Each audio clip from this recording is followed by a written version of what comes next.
Hello दोस्तों, नमस्कार। मेरा नाम है संदीप और आप सभी का वेलकम है नथिंग इम्पॉसिबल के यूट्यूब चैनल पर।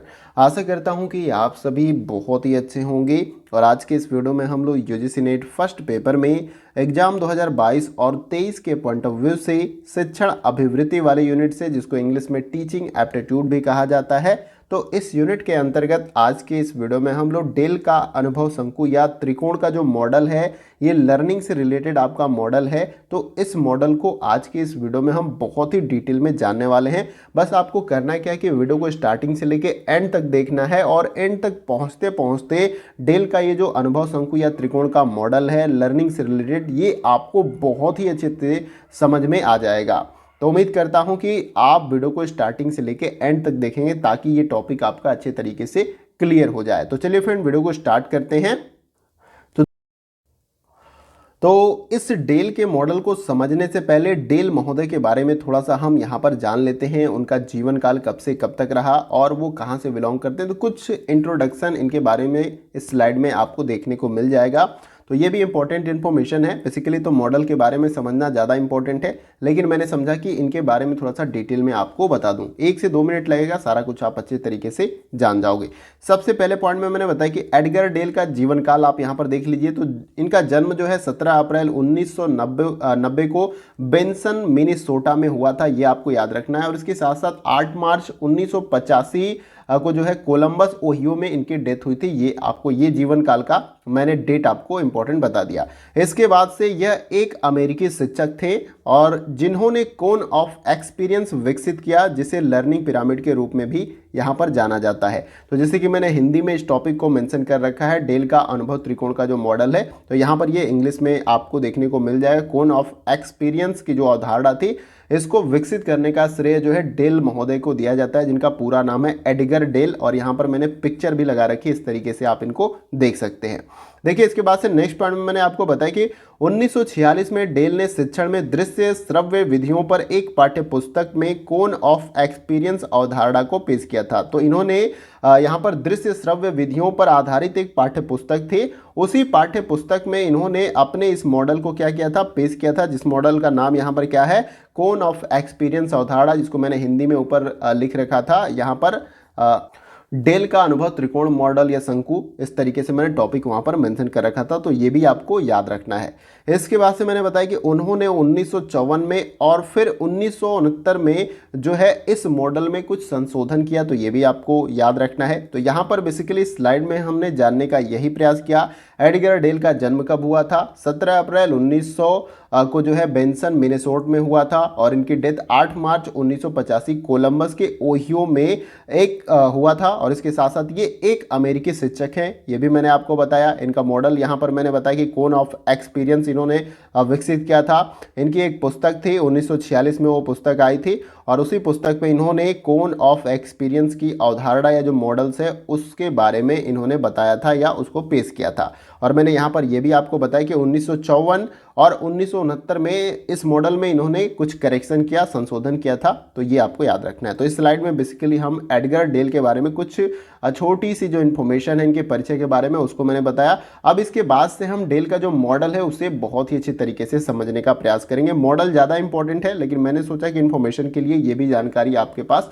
होनी जरूरी है। तो चलिए, अब जो मॉडल है इनका क्या बताता है, किस तरीके से वो इम्पॉर्टेंट है, लर्निंग से रिलेटेड है और जो शिक्षण सहायक सामग्री है उसके चयन में भी ये मॉडल आपको काफ़ी हेल्प करेगी अगर इस मॉडल को आप अच्छे तरीके से समझ जाते हैं। तो आइए इस मॉडल को जानने का प्रयास करते हैं। तो देखिए, यहाँ पर इस स्लाइड में हम इस मॉडल्स के बारे में जानने का प्रयास करेंगे। सारा कुछ मैंने पॉइंट टू पॉइंट लिख रखा है और इसके साथ ही साथ इसके बाद एक और स्लाइड आपको देखने को मिलेगी। उस स्लाइड में मैंने वो जो आपका कोण है, अनुभव का त्रिकोण है, उसको भी मेंशन कर रखा है। उसमें भी और अच्छे तरीके से आपको क्लियर हो जाएगा डेल का अनुभव त्रिकोण का जो मॉडल है।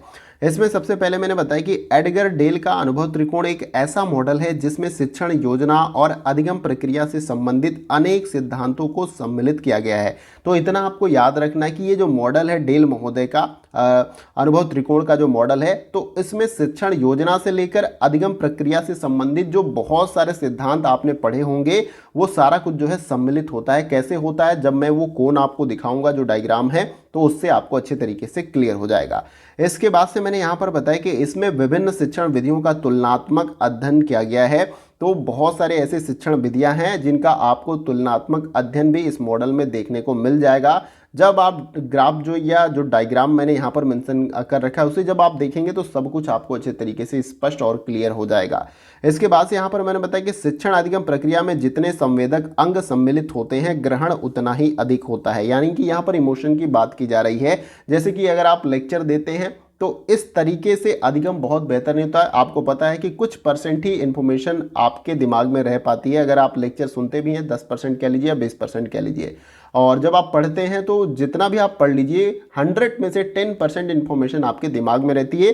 ये जो डेल का ये अनुभव त्रिकोण का मॉडल है, अभी जो ग्राफ में दिखाऊंगा उसमें आपको सारा कुछ देखने को मिल जाएगा। इसके बाद से मैंने बताया कि इस मॉडल से शिक्षण सहायक सामग्री के चयन में भी मदद मिलती है, तो इसीलिए हम इस मॉडल को यहाँ पर जो है अच्छे तरीके से जानने का प्रयास कर रहे हैं, क्योंकि जो शिक्षण सहायक सामग्रियाँ होती हैं उसके चयन में ये मॉडल आपकी काफ़ी ज़्यादा हेल्प करता है। तो अब तो यहाँ तक जो मैंने इंपॉर्टेंट चीज़ें बताई वो आपको क्लियर हो गया डेल के अनुभव त्रिकोण से संबंधित। अब जो एक्चुअल में जो ग्राफ है इसका उसको हम थोड़ा सा समझने का प्रयास करते हैं अगली स्लाइड में। तो आइए अगली स्लाइड को देखते हैं।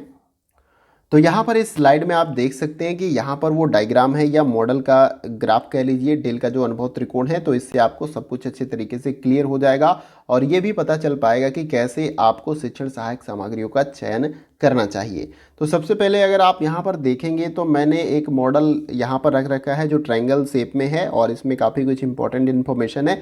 इससे ही आपको बहुत सारा कुछ क्लियर हो जाएगा। इसके बाद से दूसरा जो है यहाँ पर इंग्लिश में एक मॉडल है जो मुझे मिला था, मैंने इंटरनेट पे काफ़ी रिसर्च किया। तो उसके बाद तो इसको भी मैं हिंदी में एक्सप्लेन करता हुआ चलूँगा, बाकी इंग्लिश में भी आपको पढ़ सकते हैं। यहाँ पर सारा कुछ इन्फॉर्मेशन लिखा गया है। ये ट्रायंगल का पूरा आपको मॉडल यहाँ पर दिख भी रहा होगा। सब कुछ मैं आपको बताता हुआ चल रहा हूँ। देखिए सबसे पहले यहाँ पर बात आती है कि पढ़ा हुआ, अगर कोई विद्यार्थी कोई इन्फॉर्मेशन पढ़ता है, बुक से पढ़ता है, और तो कितना परसेंट जो है वो इन्फॉर्मेशन उसके माइंड में होल्ड डाउन रह पाती है। तो सबसे बड़ी बात ये है कि हम जितना भी पढ़ लें, 1 पेज पढ़ रहे हैं, 4 पेज पढ़ रहे हैं या 10 पेज पढ़ रहे हैं, तो उस स्थिति में जितना भी हमने पढ़ा है उसका 10% हमारे माइंड में जो है इन्फॉर्मेशन रहती है। ये डेल महोदय बताते हैं इस अपने अनुभव त्रिकोण के मॉडल में। उसके बाद से जब नेक्स्ट पॉइंट हमारा आता है वो है सुना हुआ। अगर हम कोई इन्फॉर्मेशन सुनते हैं, फॉर एग्जांपल जो लेक्चर आप सुनते हैं तो उसका यानी 100% आप लेक्चर सुन रहे हैं किसी टॉपिक पे, तो उसका केवल 20% या 20% ही इन्फॉर्मेशन हमारे माइंड में रहती है। ये भी डेल महोदय हमें बताते हैं। उसके बाद से जो नेक्स्ट आपका स्टेप इसमें है वो है आपका देखा हुआ। अगर कुछ आप देखते हैं, जैसे कोई चार्ट पेपर में आपको, जैसे बायोलॉजी का सब्जेक्ट कोई टॉपिक चार्ट पेपर में किसी बॉडी के जो अंग है ऑर्गन से उसके बारे में एक्सप्लेन किया जा रहा है, तो उस स्थिति में उस 100% जो इन्फॉर्मेशन आपको दी जा रही है टीचर्स के द्वारा, शिक्षक के द्वारा, तो उसका केवल 30% आपके दिमाग में रह पाता है। अगर आगे हम बात करें, आगे इसमें बढ़ें, तो आपका आता है कि मूवी एग्जीबिशन लाइव और डेमोन्स्ट्रेशन किया जा रहा है किसी तथ्य के बारे में या उसके बारे में एक्सप्लेन। मूवी का मतलब आप जानते ही हैं, जो चलचित्र आपका चलता है, लाइव चल रहा है, कुछ किसी चीज़ को डेमोन्स्ट्रेशन दिया जा रहा है, इससे बताया जा रहा है कि ये सारा कुछ ऐसे ऐसे होता है। तो उस स्थिति में उस बताया गया हुआ इन्फॉर्मेशन का यहाँ पर 50% इन्फॉर्मेशन विद्यार्थी के माइंड में रह जाता है। ये आपको याद रखना है।